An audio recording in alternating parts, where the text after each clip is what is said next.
well, thank you for that. And I was sorry earlier to have to interrupt the networking because I thought it was pretty frenetic, pretty great. Now it's my distinct pleasure to introduce today's speaker. I've known Mark Filippell since we were at the University of Michigan Law School together, 40 years ago. So how is it that we look so young? But Mark obviously is a deal meister par excellence. He'll tell you more about his experience and how he got into the deal aspect and what he learned. Over the years, I had a couple books that I thought on the deal front were particularly helpful.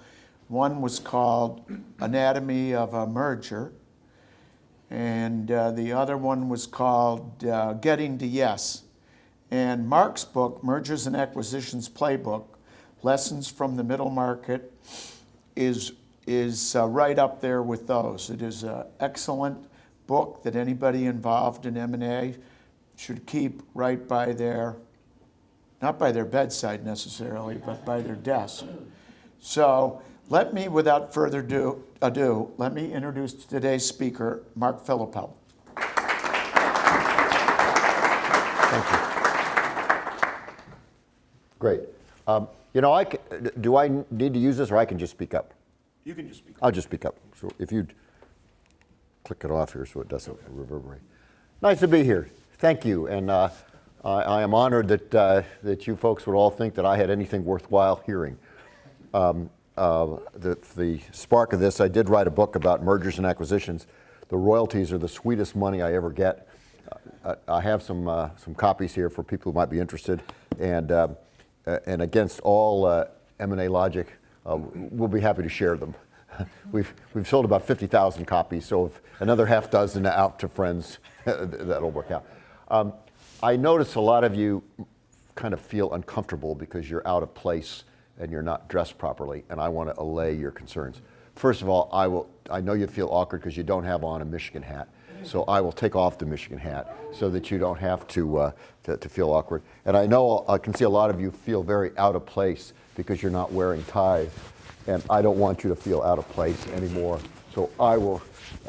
It's sort of like the guy who is the only soldier out of step. Everybody's on the right foot and he's on the left foot, and he says everybody else is out of step but me. So I'll get rid of the tie too. I have the pleasure of knowing many of you here, and based on that pretty good sample, I don't think there's a lot about M&A that I could teach you guys out of the blue. I mean, you have a lot of wisdom between your individual ears and collective ears. But let me just share some stories about how I got in this crazy business. I retired as of a month ago, still active in a lot of things, but not working at Citizens full-time or even part-time. And then just some kind of jot through some of the points in my book which you might find interesting. Many people ask me all the time, how did I get into this business? I actually worked for Bendix. I worked for McKinsey first, and then I worked for Bendix. And they bought 30% of Comau. The Bendix Industrial Group bought 30% of Comau, which is the biggest machine tool company in Italy. Oh, one other thing. Interrupt with questions or throw them in anytime. No need to be formal. Just rush right through with questions, just like Michigan would rush right through the Ohio State line, with just complete abandon, no hesitation, nothing. No targeting. No targeting. Well, let's just be clear. Jesus himself was a fan of the Michigan Wolverines because they brought up to him the Michigan people who cheated, and what did Jesus say? He said, "Let he who is without sin cast the first stone." And the biblical scholars have shown what Jesus meant to say was, "Leave my Wolverines alone, go blue." Okay? So just keep it. You responded to that allegation a few times. Yes, I can see. Yes. And Mary Magdalene was lucky to be in the neighborhood, and she said, "That Michigan thing applies to me too." Oh, cool. So I'm working. So my old boss McKinsey hired me, and I go to Italy, and they bought 30% of the biggest machine tool company in in Italy, second biggest in Europe. Built big, enormous systems. And part of the Bendix Industrial Group was, I mean, Warner and Swayze was part of it, Bendix Machine Tool. It was a $500 million business, and Comau is about a $350 million business. Well, that's fine. I'm over there, and we're selling machine tools and whole systems. I mean, if you want to make engines, we make the systems and sell them all over the world. Well, then Allied buys Bendix, and they say, we don't want to be in the machine tool business anymore. They promptly, bang, sold all their machine tool businesses to Cross and Trekker, and they're stuck with 30% of this business in Italy, for which they have no minority rights. Fiat owns 62%, and totally legally, Fiat is ripping them off. And the way they do it is that they own 62% of the business, but about 30% of the sales were to Fiat, because they're making cars all over. And they're selling it to them at about 10% margin. Everybody else is 30 or 35% margin. Why? Oh, Fiat gives us that base loading that we need to keep the plants going and lets us prove our newest technology. Well, that's what you should charge the most for, not the least. And we all know what's going on. I mean, they're rotating in people. Well, Fiat offered them 35 cents on the dollar for their investment. But it's totally illiquid. They know they're getting ripped off. And they were about to take it. And being on the scene, I said, no, we've actually got leverage. I mean, I'm technically, my business card was in English on one side and Italian on the other. And I speak Italian now. And it said in English that I was assistant to the general manager. But in the other side, it said I was assistant general manager. So I like the Italian version. So I was assistant general manager, the biggest machine tool company.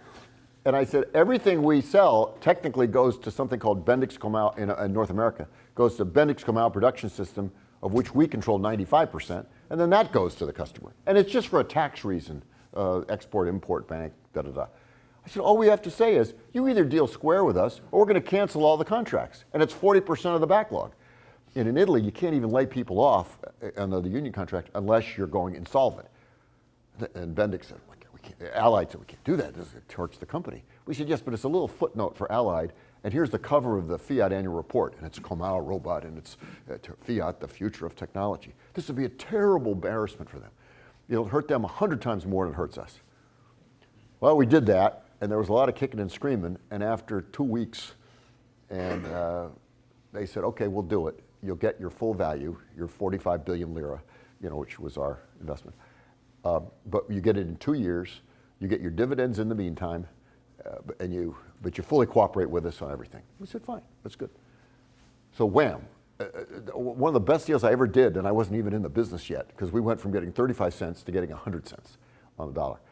And based on that, I started getting calls when I got back to the United States, and McDonald & Company, a guy named Buck Carr, who many of you knew, he said, gee, I talked to my neighbor, and they said how you got him out of this thing, and we're looking for a guy who's with a financial kind of background, who feels comfortable in factories.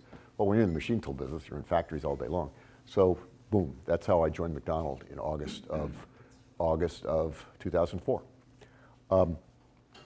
Worked my way up, became, after 12 years, the head of the department. We got bought by KeyBank. I was the head of M&A at KeyBank. And then after 6 years, a bunch of us left and started Western Reserve Partners, Ralph Delarada, Dave Dunstan, and we built that up. And then we sold that in 2017 to Citizens Bank, and now we're Citizens M&A Advisory. And we helped Citizens grow that business, and that's grown a lot. I mean, it did $100 million in fees in the last year in Citizens M&A Advisory, so it worked out good. The next thing people ask me sometimes is, how in the world did I come to write a book?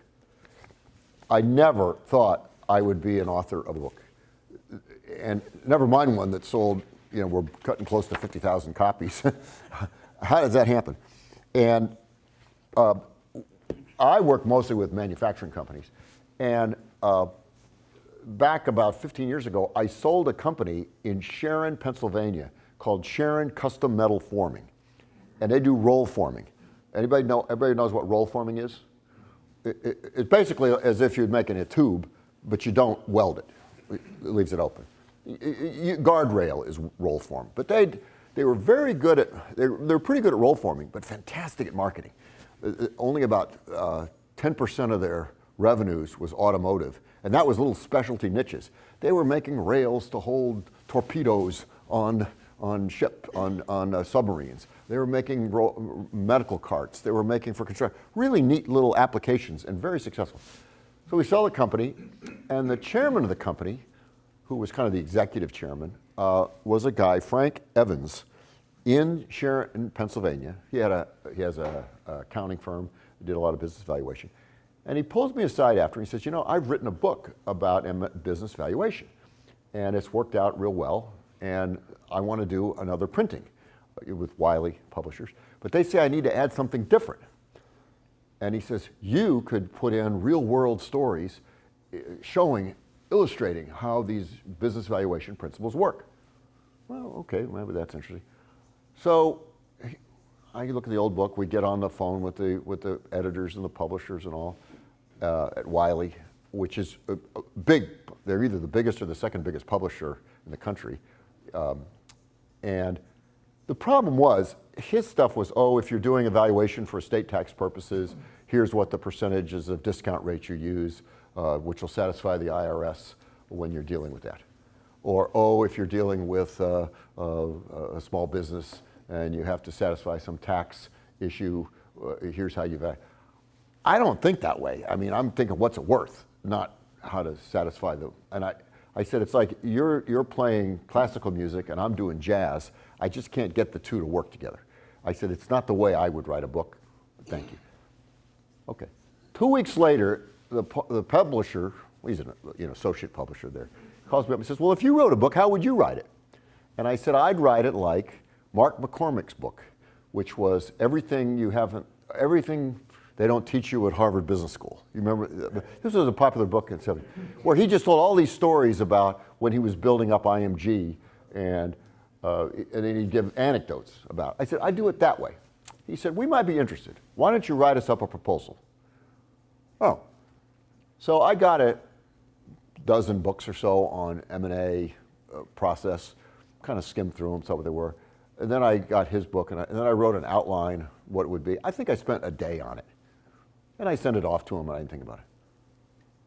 3 weeks later, the contract arrives. We're ready to go. And they said, yes, the committee really liked the idea. They liked that you've given speeches. I had some copies of other articles I had done and things. And they said, yeah, you can do it. We want to do it. We need the manuscript in 6 months. Whoa. Well, okay. I can't do it in 6 months. And I was involved in that campaign to change county government, to change the structure of it. So I said, I got to put it off for a few months. But after that, we can look at it. So then I went to work. It took 2.5 months to outline it. And as many of you know, I build model bridges as a hobby. And I cleaned out my workshop, painted it, and then used that as a workroom. And I had the whole wall with note cards as to where everything would be. And I went through every deal that I had worked on or my partners had worked on, and what was the point or the lesson. And then we sort of sorted out what the chapters would be and then pasted the cards on the wall. It was just like a giant wall board. It reminded me, I've seen pictures during World War II where Roosevelt would go into the map room where you could look and see the whole war on one map. So that was that. And so after 2.5 months, we had outlined it, sorted out the chapters. Okay, now you got to sit down and write it. And I got going with that. And I learned something. They asked Hemingway once, Ernest Hemingway, they said, you've been in bullfighting, you've been in little boats during storms, you've been mountain climbing, you've fought, face down lions in the jungle, you've been in prize fighting, what's the most terrifying thing you've ever had to face? And Hemingway said, it's that typewriter when you can't think of what to write. It's terrifying. And that's what it's like to sit down. Now you got to write the thing.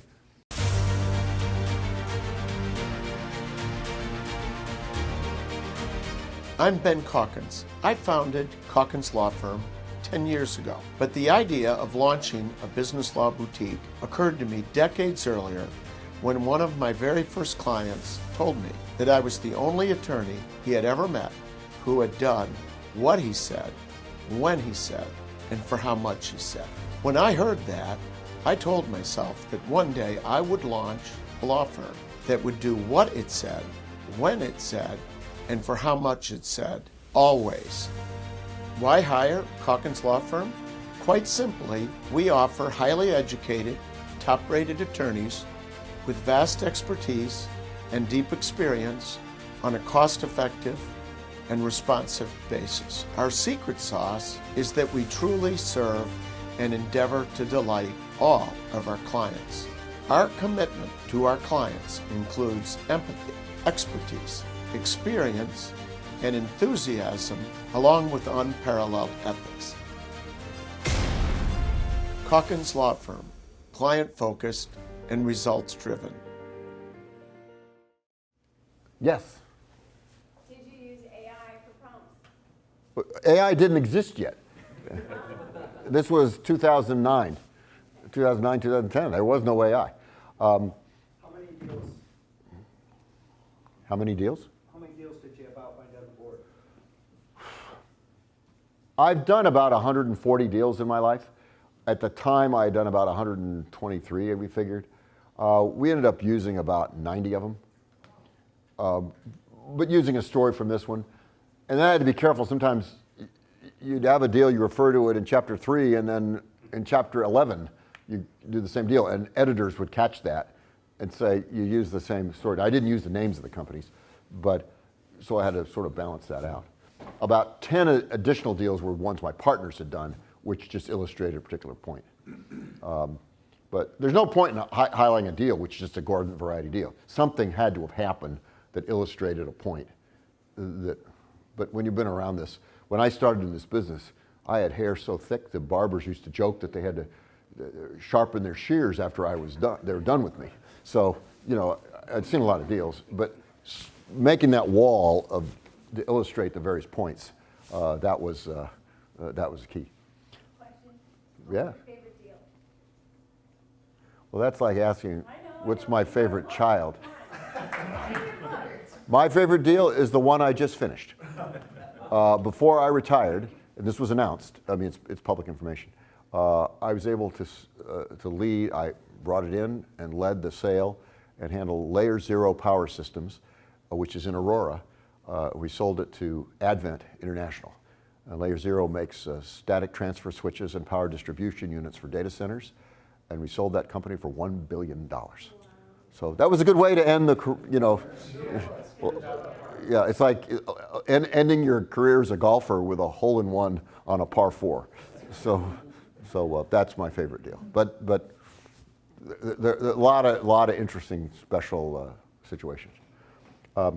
Pretty key is when you're an investment banker, the client you're with is your most important deal. And I'm going to say 90% plus of what I've done is sell side, not buy side. We'll do another talk about buy side, but mostly sell side. So I'm going to be orienting more to sell side.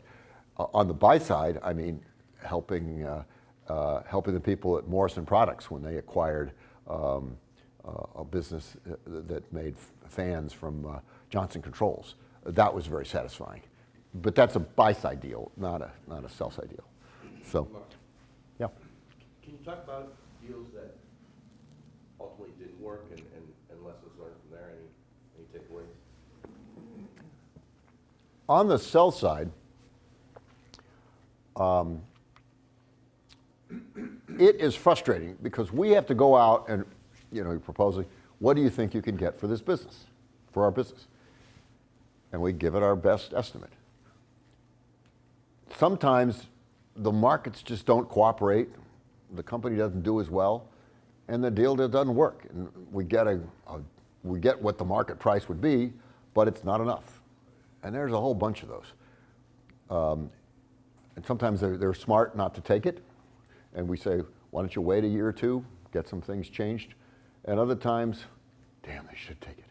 The one that sticks in my craw was Talladega Supply, Machine and Tool and Supply. They had 3 subsidiaries. In Talladega, Alabama. This company is a foundry. They make spare parts for railroad equipment, all kinds of construction equipment, sawmills, everything. The family needed to sell it. The patriarch was on his last days. The family's not there involved. and we marketed it, and we found somebody to pay. And everything I'm going to say has happened a few years ago, and the thing's turned over since. We get about $28 million for the company. They should take it.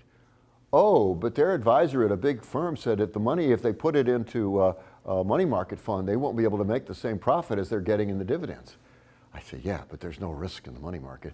And this is a, foundry, construction business, welding. You don't know, you just got a big contract for some military stuff. You may not get that again.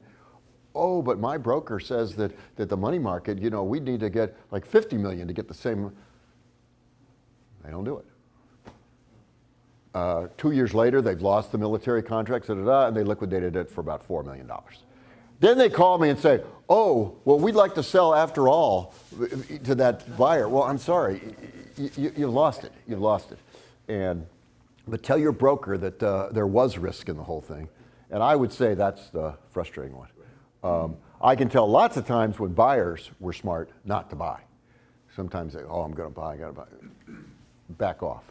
But with sellers, I would say, and I kind of start with that, when it's time to sell, if always be ready to sell, and that way you can objectively take it or not take it.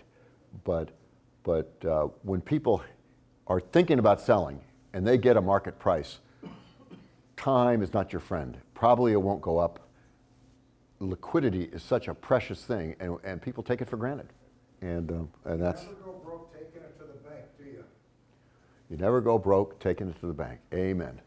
And I think it's very interesting, and I know we've got a lot of very fine bankers here, but I get a kick out of people who say we're going to go through a rough patch. We know that. They said, but I've got a very good relationship with my banker. How much do you borrow from them? Oh, just a little bit, but we have a very good relationship. I said, no, now you're going to find out what kind of relationship you've got. I mean, it's great to play golf and all when you've got money on deposit. Now you're going to find out what your relationship is. And sometimes the relationship is great. Other times they find out they don't have the relationship they thought they had. And I could name some situations there, and they don't involve banks that are in this room, but it's kind of interesting how that works. I want to mention two quick things. Get off the book in a second. I don't have a ghostwriter. I don't like it when people ask, who is your ghostwriter? And I can prove there's no ghostwriter, because when I started, I could type 40 words a minute. And when it was done, I could type 70 words a minute. And you don't get that by having a ghostwriter. So there was no ghostwriter. And secondly, it was very discouraging at one point to my wife, because she started her own business, which is really, teamwork online recruiting for jobs in sport. And she likes to work at home, so she'd be upstairs. Well, I'd work usually in the late afternoons or the evening on the weekends in the basement. Well, we had a Cocker Spaniel, and normally the dog would kind of sit by her upstairs or look out the window by her or sit on the couch. And as soon as I'd come, the dog would come down to sit with me. So she was thinking, and she actually shared with our son, geez, the dog doesn't like me, would much rather be with Mark. Why? So she came down one day to say, oh, you want to go out and we'll get something to eat? I said, yeah, just a second, just want to finish this paragraph. Good. And then I reach over and the little biscuits, and I toss the biscuit to the dog. Well, she said, what's that? I said, well, it's because when I get a paragraph that I'm satisfied with it, it's a celebration, so I toss a biscuit to the dog. He says, no wonder the dog's down here. He knows there's, every half hour or every hour there's a biscuit. I said, you're doing this to make the dog love you, not me. I said, I never even thought about it. But now we know why the dog likes to be with me. The point I made, I think, and I'm going to kind of tick to, why do people sell businesses? I think that people who should always be preparing their business for sale. You don't have to be ready to go sell. Always be getting ready for sale. Begin with the end in mind, that 7 habits of highly people. What is going to make the business more valuable someday when you sell it? Always be doing that. So then when something comes in, you can make a decision. You don't have to say, oh my God, somebody wants to buy our business. No, you should have that business crafted so lots of people want to buy the business. And many private owners don't always be thinking about how to get this business shaped so if we want to sell it, it's more valuable. And the big point I would make on that is so many people would come to us and say, oh, we want to get our business ready, so we have to diversify No. Maybe it's good to have a diverse customer base, but strategic buyers and most financial sponsors, they don't want something that's a little bit of this and a little bit of that, and a little bit of this, like going through a smorgasbord where you sample. They want you to be really good at one thing, maybe two things, but that's it. Don't try to be a little bit of everything to everybody, because nobody strategically can work with that. If our friends at Layer Zero also had a landscaping company and also made parts for transistor radios and also made parts for metal press, I mean, it doesn't matter. It's very focused on what they're doing, and that's why there's value. And those other companies might have value, but keep them separate. Big question people ask us, should you hire an intermediary? Usually, yes. Not everybody needs it. I saw Mr. Ralston here. Where were you? See? Yeah. I mean, I knew your dad. He could use an intermediary or not, but when he's done God knows how many deals in his life, I mean, if he hired an intermediary, great, but he didn't necessarily need an intermediary. He could teach the intermediary. But what is very frustrating as an intermediary is how to pick one. And a lot of firms, M&A firms, and I'm not going to say their names, but they're not the ones in this room. They make a reputation by throwing out a valuation that the seller wants to hear. So we've won all this work.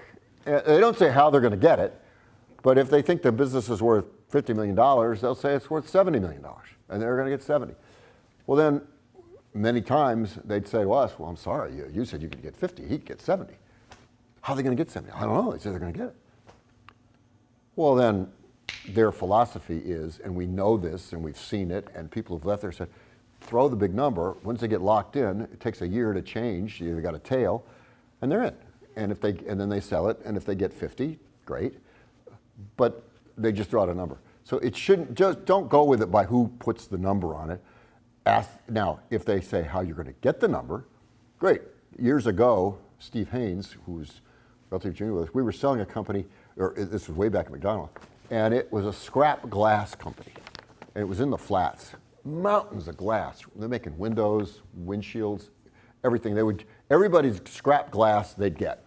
Mountains of glass, and they'd sort it by the kind of glass. And everybody was saying that's worth sort of like 5 times EBITDA, or maybe 4 times. I mean, it's just a scrap business. And he said, no, I can get you 7 or 8 times. How's that? He says, you're not in the scrap business, you're in the recycling business. Oh, yeah. And he did it. Well, he had a philosophy. He did a great job. He had a philosophy. We're going to describe this as a whole. You're not even thinking about your business right. That's different. But not just saying, oh, we can get a bigger number, you get hired, now you're locked in. Sort of like, my wife gets angry when I do this, talking about courtship. It's not sort of like, proposing to a young lady and then making her think that you're rich, and then she finds out that house you live in is made of cardboard, and you were just trying, as soon as you're married, bang, or as soon as you're engaged and the announcements have gone out, then she finds out, oh my gosh, it was all a big phony, and you didn't really go to that school, and you really didn't have, but they're locked in because they feel like they have to go ahead. So look at that. I get a kick out of people asking, when they ask, what is your business worth? And, what multiple are companies going for today? And the point I gotta make is it's just different for every industry and for every company. Some kind of businesses sell at a multiple of revenue. Others sell at a multiple of EBITDA. We are asked many times, and we did, if we sold today, what's it worth? But if you did these things and it worked, a year from now, here's what it might be worth. And I got to kick Group Deco, which is a big wiring company, making wire harnesses in Indiana. They had all kinds of problems, and we said, you're worth 80 to 100 million right now. A lot of problems. We said, but if you did these things and cut half the plants down and did this, that, and the other, then we think you'd be worth about kind of like 160. But it'll take about 18 months to show it. Well, they said, we'll believe you in their way, but you goddamn better be right. Well, we got 172. And that's fine, but it's in time. I got in my office, and I left it there, a golden brick. It's actually a brick. It's supposed to be gold bullion, but I got it at Home Depot and just painted it gold. because we were selling, there was a company called Chemitrol Chemical Company. It's out in Fremont, Ohio. And their big business was making tanks for anhydrous ammonia and propane. Big tanks, you see them behind in the rural areas. But then they also had other businesses, distribution businesses, which weren't so good. Well, a big New York buyout fund, and if you get me a couple of drinks, I might tell somebody who it was, but I'm not going to say their name. They come in and they say, we want to buy that business and we'll pay you 7 times EBITDA. And that was a good number back then. Wow, the board's all excited. I said, guys, and with their authorization, went back to this group and I said, 7 times EBITDA is fine for the core business. But the other businesses, which are about 30% of the assets, don't make any money. But they're very liquid. We can get 90% of book value because it's auto parts distribution, motor oil. It's perfectly liquid. They've got quarry, orchard, and turf. It's all stuff for orchards and turfs, and they clean out the warehouse 100% every year, and it's rented on an annual basis. We can just liquidate the warehouse. And the guy from the New York group says, we don't put a value on assets, we value EBITDA. I said, yeah, but this is separate. I said, look, if you had 2 companies and they both make $5 million of EBITDA, and one of them's got the safe full of gold and bullion, and the other one has an empty safe, wouldn't the one with the gold bullion be worth more? He says, no, we don't put any value on gold bullion. And I said, well, I don't know why we're guarding Fort Knox, because obviously there's nothing there. And well, we went back to the company and explained it, and they said, you know what? You're good. Liquidate those other businesses. So we didn't put them out of business, but we found another distributor of orchard and turf supplies. They paid book value. A competitor in the auto parts was happy to take them out of the market and like their warehouse. So we got full value and then a little bit, full book value. And then we sold the other business for 7.5 times and did much better. Well, I got a kick at, they were very happy by that result. I was so happy that I took the brick and I painted it gold over and over so it glows. I said, this is worthless gold bullion, okay, because it doesn't generate EBITDA. Because sometimes assets are valuable. And people don't look at it that way. We were selling a business in a fastener distribution. And they were in Rhode Island, and they had about they were doing about 30 million a year and losing 3 million of EBITDA. That's hard to do in a business where you're just distributing. And they had a big warehouse, and it was about 17 million of book value. So the company's appraisers had said, oh God, who would want to buy it under any circumstances? I mean, it's with 5 or 6 million, it's losing its shirt, it's losing all that money. I said, no, we can probably get 15 million for it, easy. How could you do that? I said, because other competitors would like to get them out of the market and would like the warehouse, and the fasteners are going to sell. They just don't have a good, look, we got 17 million. People would pay roughly book value, just take the inventory and get a competitor out of the way. Well, how did we go from their appraiser saying it was worth 5 till we got almost book value? Because it's not just a multiple. And I see that point. One of the points I make here is the seller has a big unfair advantage. You know what that unfair advantage is? They know everything. They know everything, and they have the timing. They can get the business ready, and they can pick the moment. There's a book called The Red Badge of Courage by Stephen Crane. It's about a soldier in the Civil War. And in his first battle, he's terrified, and he runs away, and Red Badge of Courage is the officer hits him with the sword, and he gets a cut across his face. And he's a coward. He ran away. So he gets himself back together, and a few weeks later, there's another battle, and now he's feeling better, and he grabs the flag and leads the charge, and he gets a medal. It's the same guy. And one day he's a coward, and the next day he's the hero that gets the medal. And the point is, when you want to take the picture, so the seller gets to pick that. And a seller who doesn't take advantage of that is crazy. Faro in town, years ago, hired us, and they had 4 plants scattered around Ohio that made ceramic components. They're like media that you would use for, tumbling, and then some, they use it actually for abrasives and all this and grind it down. And they want to sell it. and I can't remember his name. They had a Argentinian or German guy who was the head of the company at the time. Does anybody remember his name? Hector. He's a tough guy. He wants all the plants. We said, look, they're all nice, but you're not making much money, and you've got the one plant with all kinds of environmental issues. What we got to do is take the production out of that plant, put it in the others, and then we'll sell the 3 plants, which will be more profitable as a result, because they'll go from like 40% up to 70% full, and you don't have to explain the environmental. Hector, no, we're going to sell them all. I said, I understand. I'm just telling you, it's worth a whole lot more, and nobody wants to take on the uncertainty of the environmental. Blah, blah, blah. I said, well, he says, that is my position. I said, I don't really care what your position is. I'm telling you reality, and we're not going to waste our time on it because we can't convince somebody to take on your environmental. Well, they did it. A year later, we sell it, and we got about 50% more than what they thought the upside was to sell the business because it was more profitable and there were no environmental problems. They took their time, they took the next year, they fixed the environmental problems, and they were able to sell the other plant. But the point is, you've got time, so make it work. Don't just make it the other guy's problem. There was a company called Maynard Fasteners, which made stainless steel fasteners. They're up in the north side of Detroit. And I got a kick because I lived on Maynard Road at the time in Shaker Heights. So we're going along, and the Michigan DNR, Department of Natural Resources, says we got a terrible environmental problem in the back. What's that? They've been dumping waste and all in the back from plating.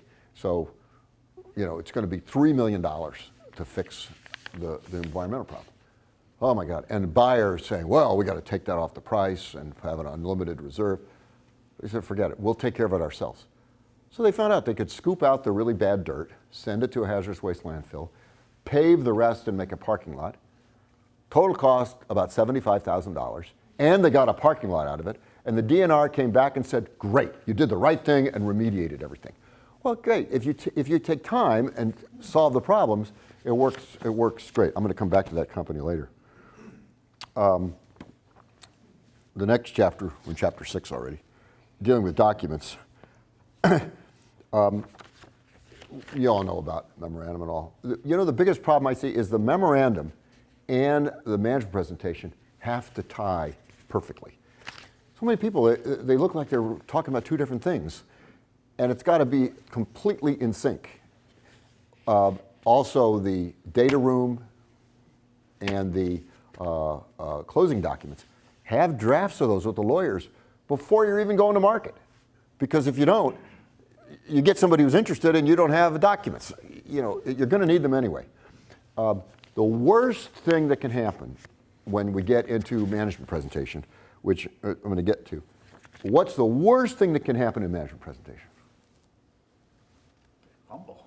They fumble. Yeah. How do they fumble, the management team? I don't know. There's a question, and then they say, well, I don't know, that's what the investment bankers wrote down. Ugh. Yeah. Oh, God. They don't know their company. Or they do know their company, and their investment bankers wrote a work of fiction, and they have to stand there. My name is Wyndham Ratchford. I'm the owner of Creative Gold Media, a video production company here in Northeast Ohio. We help small and large clients tell powerful stories through video content. Having worked with organizations in diverse industries, we know there are numerous opportunities to utilize video for growth and branding. Our team has key insight that I'm confident will help reach target audiences you are trying to connect with. Are you open to chatting about some ways we can help with video? If so, please email a convenient time to chat, and I will follow up with you. I appreciate you and your time.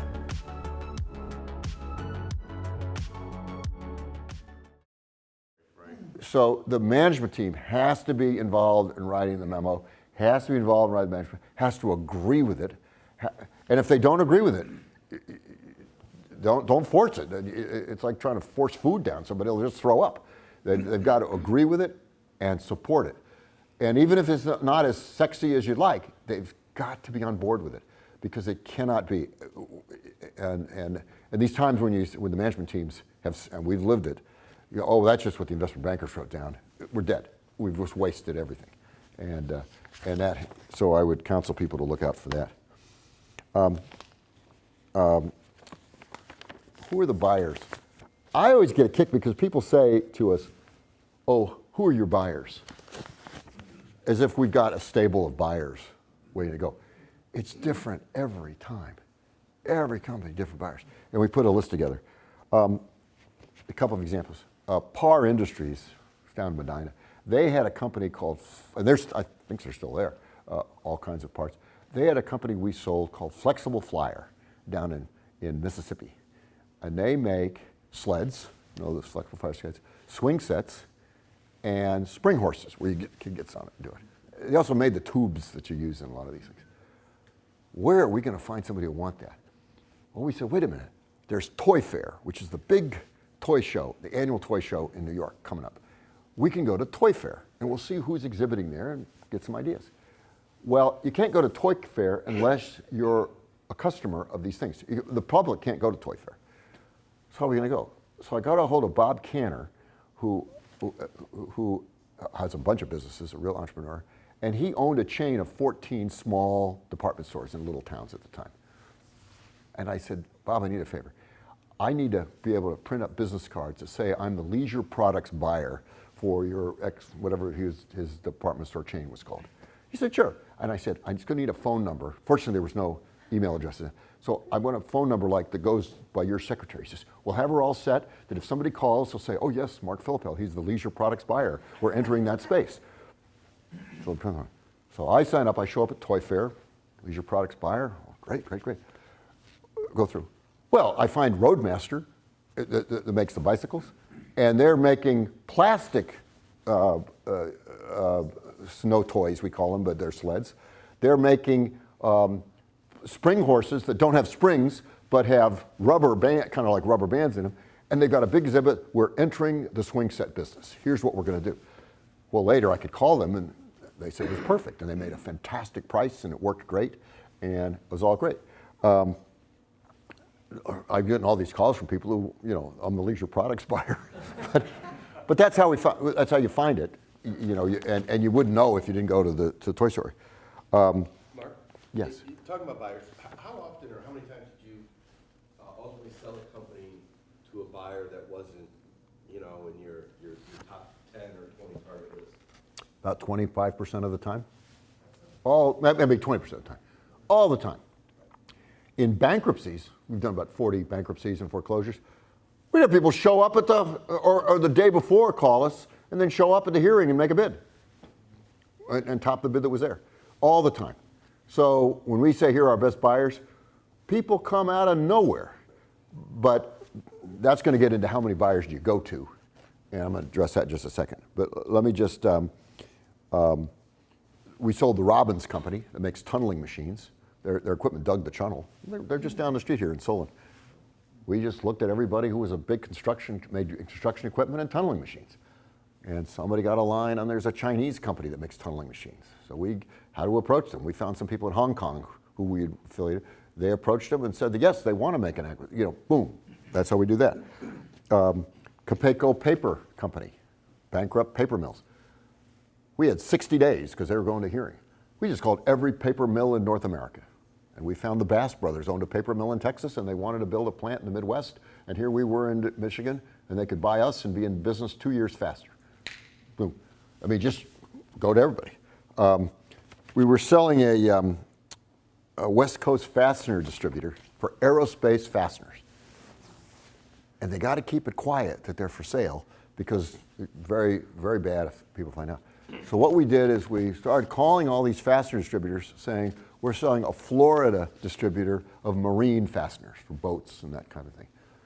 And all the fastener people and all the buyout funds, anything to do with fasteners. And some people are interested, but some people say, nah, really, that's not what we're really looking for. Oh, what are you looking for? Well, we're looking more on the West Coast, and we really want to be more in the aerospace industry. Oh, okay, well, that's got us.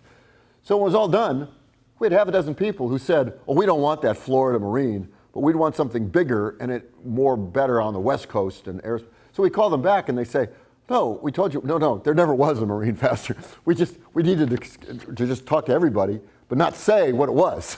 And you answered the question right, and that worked out. So you find buyers different ways, and you do a lot of research. But this whole idea that who are your buyers, I don't know, you start with a different group every time. The chapter 8 is everybody's favorite part of this book, and it's how many buyers to approach. And sometimes it's one, sometimes you go to 50, sometimes you go to 200. And I quote, it's like a horror movie. The worst thing in a horror movie is when, Psycho, and how terrifying it is. But even more terrifying than that is when you close a deal and it's announced, and then somebody calls you the next day and says, I would have paid more, why didn't you call me? Boy, that shower scene is nothing compared to that. But on how many buyers, I want to say, sorry, are you familiar with Coin, Kangas, or Parking? It was headquartered here in town. We sold the business, and they had about 130 parking lots. Some were high rises that they would lease, but a lot of it was just one story, and they'd take some land. It's a way to hold land, and then if it develops, you're in good shape. And well, we ended up selling it to American Business Services, which was a public company in Los Angeles. This is years ago, but it's about a $500 million company, public. Just buying up janitorial services, lawn care for businesses, and also parking lots. So we were great. So we're at the closing, and they say, that's great, and worked out. But our client said, look, there's 25 companies that do parking across the country, but there's only 3 that really make sense. But if they think they're in a select group, they'll cut us to the bone. So we'll take care of it. So we sent out to the 3. One guy got booked 10, one guy got booked 16, and somebody else got booked 24. This is when you number the books. You can do that on. So at the closing, the guy from American Business Services says, I'm amazed. How did you maintain the confidentiality?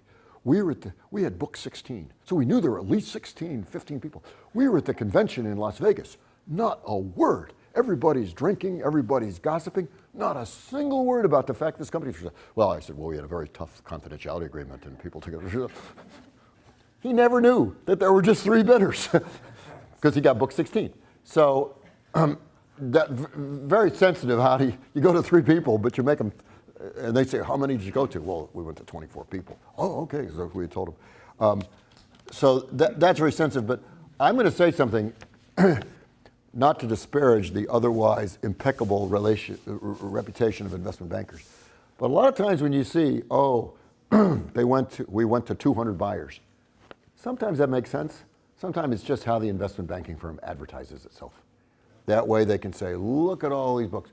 And buyout funds will say, we're going to pick you for assignment because you showed us 45 deals last year, and they only showed us 15 deals last year. Well, did you buy any of the 45? Well, no, they were of no interest, but they showed us a lot of deals. They want to just show the arithmetic. And it's a good way for firms to advertise themselves just to get the books out. Is it in the interest of the seller? No. Good time effect. Yeah, that was a good effect. It's not interesting, but it's how investment bankers advertise. Let's get it out there. We do them a favor. They showed us deals. It keeps the conversation going. But you want to get good market distribution, but you're not there to advertise the investment banking firm and have that. I get a kick out of, how do you approach the buyers? You don't approach the buyers on the day you go to market. You approach the buyers well before you went to market. If you're going to call ABC company and they're a big corporation, or if they're a financial sponsor, big, you call them and say, we're going to be coming to market with a company, very generically describe it. Who should I be talking to? Or I hear Miss Jones is who you should talk to, or Mr. Smith. Then you get a hold, no, I'm no longer handling that. Now it would be Joe Dokes. Okay, so you talk to Joe Dokes. Yes, you confirm. Yes, you are the right thing. Yeah, it fits. So you've already plowed the road, so you know who you're going to talk to, and in many cases, you've already talked to them to say, I'm coming with something. Because when you go to market, you don't want to be on the market, you want to get your answers in 3 or 4 weeks to cut it down. And if you spend 2 weeks just finding out who the right person is in some big company, we're on break this week, or we called, and the receptionist has said, we don't have that time to waste. We want to be able to call right away and say, I've got the right person and I'm waiting, and maybe even have the non-disclosure agreement signed with a blank name, Project Smith or whatever you want to call it, ahead of time, so that when you go to market, it just instantly goes to market. The plumbing is already done. And that saves so much time. I tell you one, we sold a company years ago in Indiana. It's in Peru, Indiana, the home of the circus, as their Barnum and Bailey circus. Well, it's called the Bryan Steam Corporation. Well, Bryan Steam, they make boilers that are used in schools, and the key to it is that you can take the pipes out and replace them, so they clean them, so the boiler will last an infinite amount of time. So we're selling the company. We're going to go, and they're very secretive. They don't want to tell anybody. We're not allowed to stay in Peru. We have to stay 20 miles away. We only come in on the weekend. We dress, just very casual. Everything's secret, code names, everything. You'd never know anything. So we're going to market on Monday, and right away, we're getting calls left and right. I'm interested in seeing the Bryan Steam book. I want to see the Bryan Steam. What's going on? We look at the web. Everybody knows it's all, what's going on? I think, was there a leak? What did we do? We screwed up.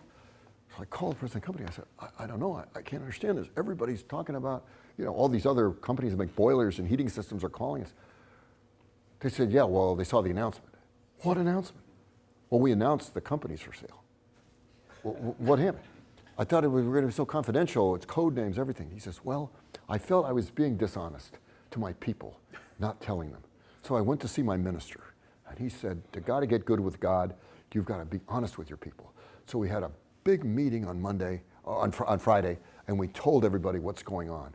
So that way, I'm being honest with my people, and I'm good with God. And so we did a big press release then, first thing in the morning, to all the customers and competitors and everything, that the company is for sale and that you're handling it. I said, well, okay, but I wish you'd tell us you did it, because we were having heart attacks that we had blown it. Worked out fine, we sold the company. But it was a great lesson in, when do you say things. The management presentations, we've already said, they've got to be comfortable with it. They got to believe it. You can't put words in their mouth. If you think you're going to grow sales 20% a year, and if they say that's baloney, that's what the investment banker wrote, it's only going to be 10% at best. You better work that out ahead of time so that they're saying what they can believe. But with management teams especially, I always remember the joke, the guy who's late for practice, wandering around New York, and he stops Stravinsky, the great conductor, and he says, Maestro Stravinsky, I'm lost. How do I get to Carnegie Hall? And what's the answer? Practice. You got to practice with the management team. They are not normally used to doing this kind of thing, and they'll get used to it, and they'll do. And I hate to say it, but have the first buyer in be almost a throwaway buyer if you can do it. So if they get over the butterflies with that one. But don't tell the buyer you're the first buyer in, because then they'll know that it's a throwaway buyer. But you don't want the best buyer to be the first buyer. And whatever you have to do, just get them used to it, and after a time or two, they'll be fine. But they need to practice. I have a whole chapter here on negotiating the price. You could write whole libraries about business negotiation. The only 2 points I'd quickly make is that the tax structuring, and I know there's a lot of tax experts in this room, the tax structuring, the corporate structure, is a very important part of negotiations. It's not just the price. And secondly, what the currency is they're going to use is very important. We sold a business, and third, confidentiality, very important. Once the word is out, you almost have to do a deal, because the employees are spooked, the suppliers are spooked, the customers are spooked. You must keep it confidential, and that how important that is. On the whole point of what the currency, we were selling some businesses for Kennametal years ago. They had decided they wanted to be in the tool distribution business in addition to making the tools. Well, then they decided they were better off using independent people. Okay, so we're selling these distributors. Well, they had one here in town, and they're all excited. We've got 2 offers. One of $8 million cash for this tooling distribution business, and the other one for $16 million. But it was only a little bit of cash, some notes, some stock, some earn-out, some contingent payments based on hitting targets. So they said, this is great, 16 million. We can put it on our books as 16 million and we'll actually show a gain. We said, guys, take the 8. This all stuff you don't know is going to happen. Oh no, but look at the number. Well, guess what? They ended up getting about $2 million out of it when it was all said and done, because the market turned, they went through a recession, and it all went to poof. So it's not just the number, it's the form of the transaction, and Ken and Matt will learn that. Going from LOI to closing. These are all the chapters. What is not your friend going from LOI to closing? Time.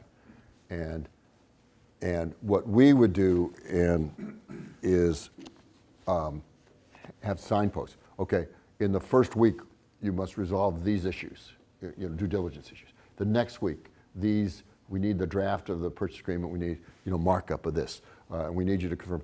So if it's not going to work, we know right away. And then we can do what we call a stutter step. I taught ballroom dancing, believe it or not, in high school. And that's when you're dancing, you stutter, it's kind of in the rhythm of the dance.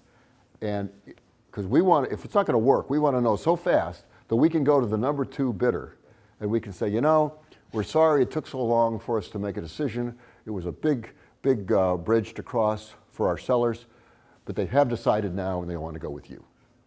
Oh, great. Well, we thought you'd gone somebody else. No. It was just the family couldn't decide, all this stuff.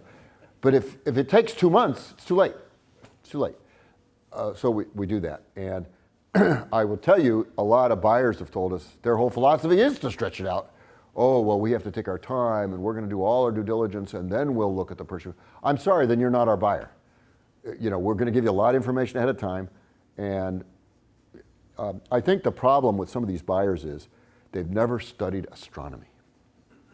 The first thing they teach you in astronomy? The sun is the center of the universe and all the planets revolve around the sun.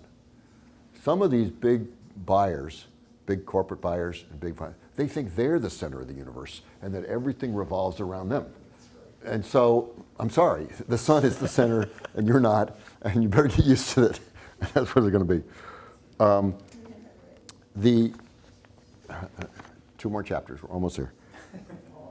We've done about 40 bankruptcy and distress deals, foreclosures and all. And the simple lesson I try to make in here is that most companies are going to bankruptcy and say we're going to restructure and we're going to exit from bankruptcy. In your dreams, about 93% don't exit they get sold. And I actually think that's the right thing, even though I think we have the same bankruptcy professor, and he says at Michigan Law School, and he says, oh, it's to help them reform. No, they screwed up, get them out, because a company in bankruptcy is like an ice cube on a griddle. It's just dissolving right in front of your eyes. And the faster you can sell it, get the assets into somebody else's hands, save the jobs, save the whole thing, and it happens. So we'll have the buyer prefigured out, take it through a 362 sale, which is a sale of assets out of the ordinary course. Anybody has a chance to top the bid. If they can, great. We've had some went 14 or even 28 times the bid got tapped, because the whole psychology changes once there's a bid on the table and somebody can top it, fine. But don't horse around. You've got to get that first bid out there. And then in each of these times where I've said where the bid changed hands many, they can keep going back and forth right in court. Every time the judge and the seller and the bank said it's much too low. Just get it out, because now if you don't buy it, the other guy's going to buy it, and it changes the whole philosophy of the thing, and it works out. I got to tell you one. I was helping many of you know Dennis Cabertal. Turnaround. He was buying some companies years ago, and he was buying this company in Elkhart, Indiana, that made chairs, heavy-duty chairs. They're for dispatchers for airplanes or for firemen dispatching. And so they're buying it out of bankruptcy and all. Well, at the end, they're up there in Elkhart, right by South Bend. There's 4 great seats, like on the 45-yard line, for Notre Dame. And the guy says, no, those are my tickets. I want those Notre Dame tickets, because they've had them for so long. You get better and better seats over the years. So Dennis says, we got to have those tickets. He says, he says, look, the company's been paying for him, and he's been writing it off. Even though he owns the tickets personally, the company's been paying for him. So they got a guy from the union to stand up and say, look, we've got 100 jobs on the line, and we need to save those jobs. And the company, the buyer, they need those tickets to bring the customers in order to save our jobs. And the judge says, we are here to help save jobs and build the community. The tickets go there. So the point is, you know, when you're doing that, there's a lot of interesting non-purely monetary advice things. So they got to keep the tickets. And in South Bend, Indiana, in that area, there's not a whole lot else going on other than the Notre Dame games. I think the hardest chapter to write in this whole thing was how to deal with lawyers. Honest to goodness, I rewrote that 4 times. And it started off being very negative about don't let the lawyers run things, they'll screw it up, da da da da. And let's be honest, you know, standing back, lawyers are not trained, and I'm like Mickey Mantle, I can hit from either side of the plate. I have an MBA and a law degree. The training is not how to maximize price, it's how to protect against things that could go wrong. Fine. And so many times, for instance, on the memorandum, we're trying to hype it up, and they're trying to say, well, you don't know that you're going to have that sale. Well, it's a forecast. Yes, but you have to, okay, we'll footnote that it's based on management's best estimate. Well, based on what? You know, so that's good. That's protecting you, and disclosures, you need that. What is critical is be on the same page with the lawyers ahead of time. Work out together what it's going to be. Work out how you're going to negotiate together. There's one lawyer in the Cleveland community, and he's not active anymore. But on 2 occasions, we negotiated a deal, and he gets it, and he starts trying to renegotiate. Well, we want this, this, this. I said, we gave up that point to get that. Oh, yes, but I think we'd like it back. Well, okay, I'm sorry. We got this price because we gave up those things. Well, we'll just start over again. You know, and it completely destroys, you know, if you're going to have the lawyer negotiate the deal, fine, that's okay. Or if we're going to do it, or if the lawyer's going to do certain things, fine, not. But you've got to have that worked out ahead of time, or else it's just a mess. And the lawyers have to consider time, because some lawyers don't think about it. I mean, they're not thinking that way, you know. And if and if they need more time, then you need to give them that runway so that they can draft the documents ahead of time. And we see that happen all the time. You know, don't get us right to the altar and say, I'm going on vacation for 2 weeks. So we work that out. The last thing I just say is post-closing. You know, you got to tell the employees, the customers, the suppliers what's happened and make the announcement. And the best way I've ever seen that done was we sold a company, Dominic Federico was heading it up, called Briskeet, which is down in Columbus. They made heating jackets and controls used for all kinds of industrial applications. And the buyer was Nibe, which is a big Swedish company worldwide and could help them and do things. Good. So the employees were very nervous. But the Nibe people called everybody into the production hall. They threw a projector up on the wall, big wall, like 180 people are there. And they said, well, here we are, and you know, first question. And they put, is Dominic going to remain in his position? And that's up on the wall. And then the next slide, yes, with an exclamation point. Everybody goes, great, yeah, Dominic, I'm right here, I'm going to be in the same office, everything good. Is the rest of the management team going to stay in place? The answer, yes. And after the second time, everybody starts chanting it. Is everybody going to keep their same pay? Yes. Does everybody keep their insurance company, their health insurance? Yes. Does everybody keep their accrued vacation days? Yes. Is the company going to continue to grow? Yeah. And the whole thing became a pep rally. You know, they got it so yes came out about 25 times. Everybody, yes, yes. And it was done every year. Yes, yes, yes, yes. That's the best way to do it, where you tell everybody in an upbeat way they're doing it. So Right. I appreciate the chance to, yeah, go ahead. Question, I'm sorry. As a business that is looking to sell their business like I am, and I run into so many great M&A people here, how does a person choose the M&A to go with? Any tips? I would share with them enough information so they know what the business is about. I mean, the technology, the size and all. And then I would ask them what they've done that relates to that's comparable in any way, size, industry. And then ask how they would market the business and make a presentation to you on what they would do. How would they do it? And they'll lay it out, and you'll see they either have experience in the area or they have a philosophy. I mentioned the glass. We won a bake-off for that static transfer switch business because we had just sold another business that made electrical systems for data centers, and we had a guy on the team who would run the electrical systems on nuclear submarines, and you know, we could lay out, and we had a philosophy and who we were going to go to, so we lay it out. It'll jump out. What you don't want to do is just say, well, this one said I could get a higher price, and gave you no reason why. Yeah.